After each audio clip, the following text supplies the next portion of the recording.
About I'm going to jump back a little bit. You were talking about this little conversational piece of saying, maybe I didn't explain that well enough. Maybe this one's on me. And that's such a powerful dynamic as an instructor, to just take that blame from the student, put it on yourself, so that you turn what could be a confrontation, what could be a too challenging situation for the student, and you just reset the whole game there, right? Where'd you learn that?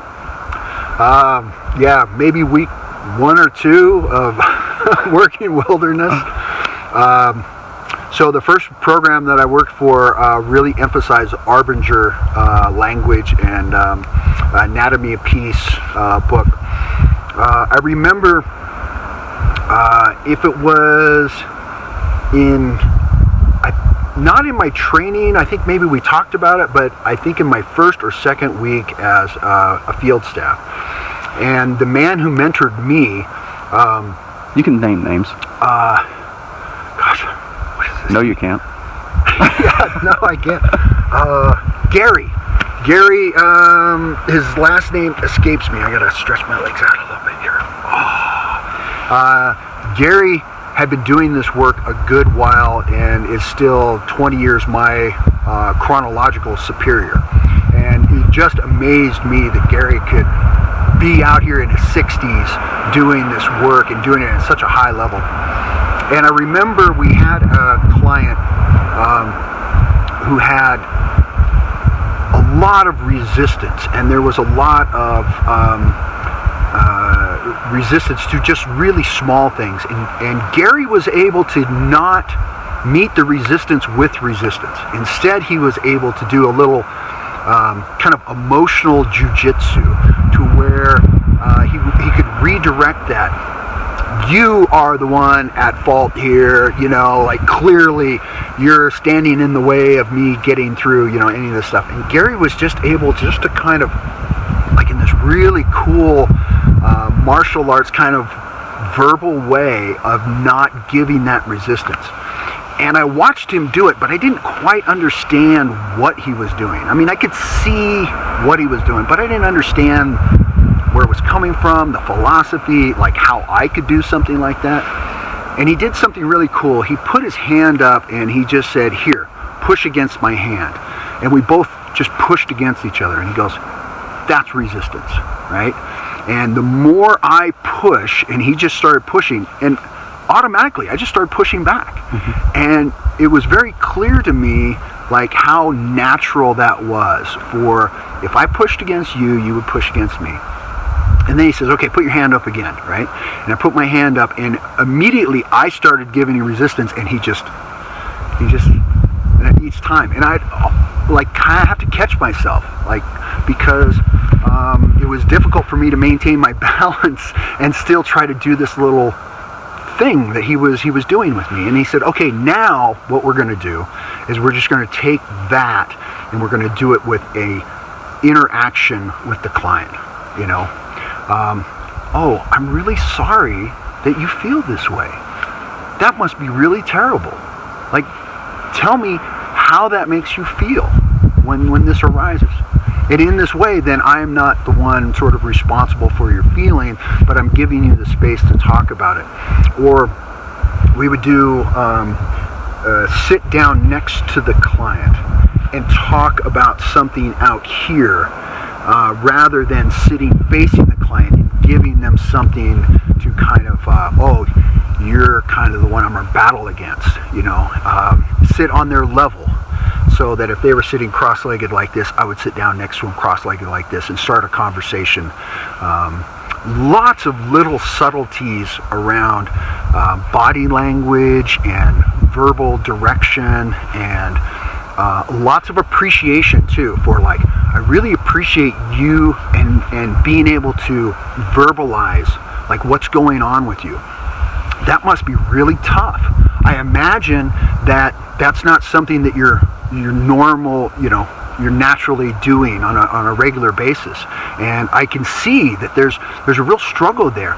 I can sense a lot of courage for you to step past that fear and tell me about what's really going on with you, honestly, like deeply in your core. And I want to recognize that and appreciate that. And now all of a sudden, like the client wants to tell you more about that. And it gives them that space and allows them to explore areas of themselves that normally, maybe back in the world, isn't necessarily really easy to do. And there's not a lot of space oftentimes created for that. But out here, the hope is that there's a lot of space created for that, just to be open and honest and transparent, and definitely the role of the field guide in creating that culture in each of the groups, for sure.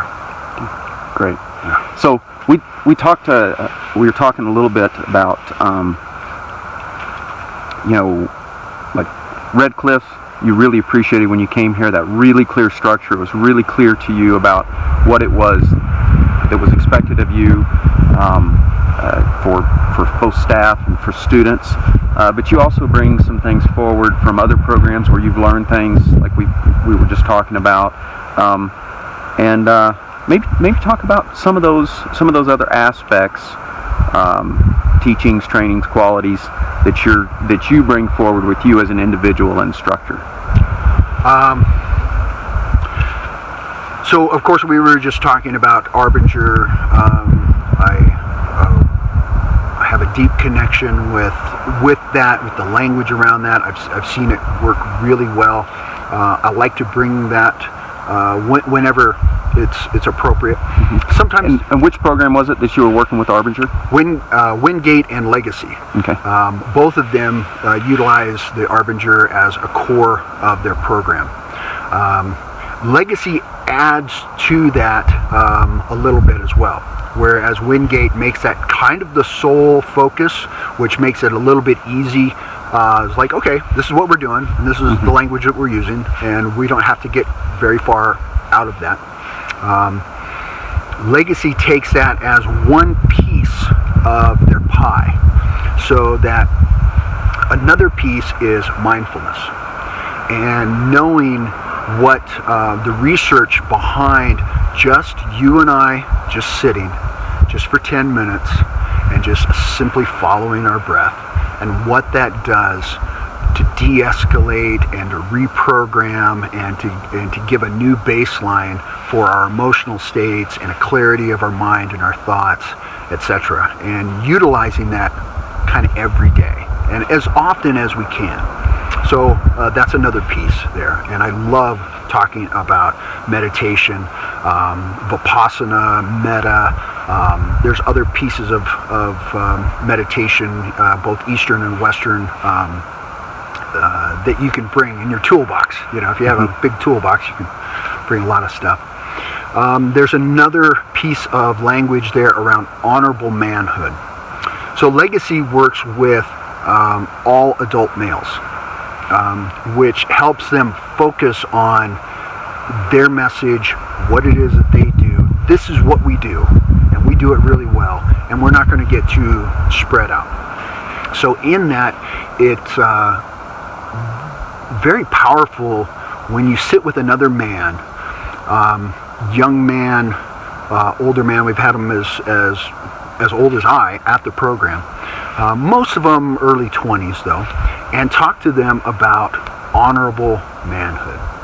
What does it mean to be an honorable man? Were you bringing honorable manhood to your family and your life prior to coming here? Most people would say no. They would say, oh no, like I was dishonest, I was sketchy, I didn't have very good relationships, I got fired from all these jobs. And then helping them to create their own idea of what honorable manhood really is. You and I both have a really clear understanding of what that means for us. And maybe there's a lot of commonality there, I would guess. Probably more than 70-80% of it, like we would just absolutely agree on. And then maybe there might be a couple of things that like, I never really thought of that. That sounds great, But helping someone else create that idea of what honorable manhood means for them was very powerful. we bring that here. We'll just change the language a little bit. Honorable personhood, because we work with adolescents and males and females, so that we're a little more generic in the language around that. But again, something that I see in our culture, oftentimes it's just not something that is focused on or talked about very much. And for people who are looking to make a change in their lives are clearly going down a dysfunctional path. For them to be able to be clear on what that means for them is very valuable and powerful, if they can create that for themselves. Oh yeah, I know what this means for me. Another piece that I've found of great value is MI, motivational interviewing. Allowing the client to find the motivation for change within themselves versus the external motivation for change. And oftentimes with adolescents who get sent to a program, they get gooned, right? Laying in a bed at 3:30 in the morning, and two big Samoans, show up. Hey, you're coming with us, and they're like, they're really freaking out, They didn't choose, for the most part, probably 90% of them did not choose to come to a program, and they just get dumped into the program, and they feel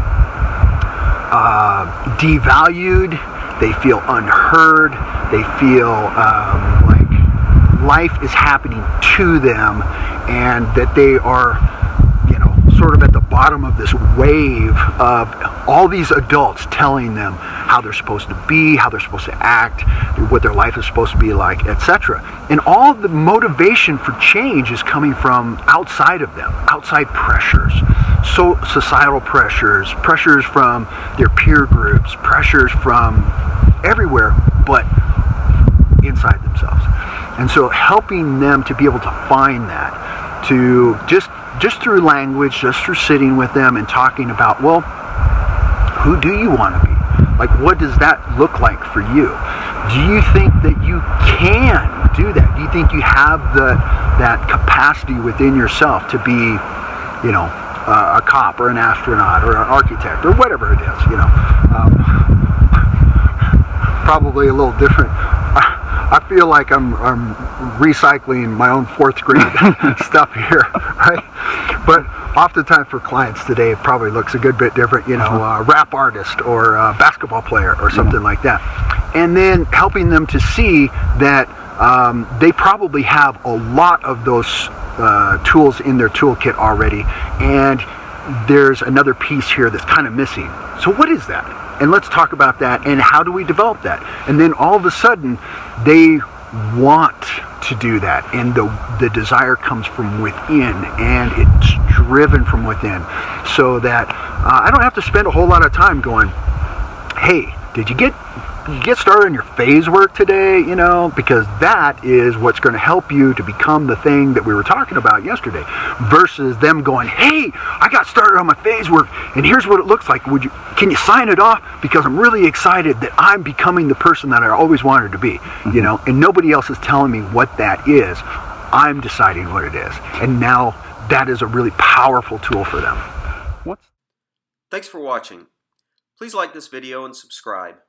The Primitivus project is made possible by the generous sponsorship of Wingate Wilderness Therapy. To learn more, visit wingatewilderness.therapy.com.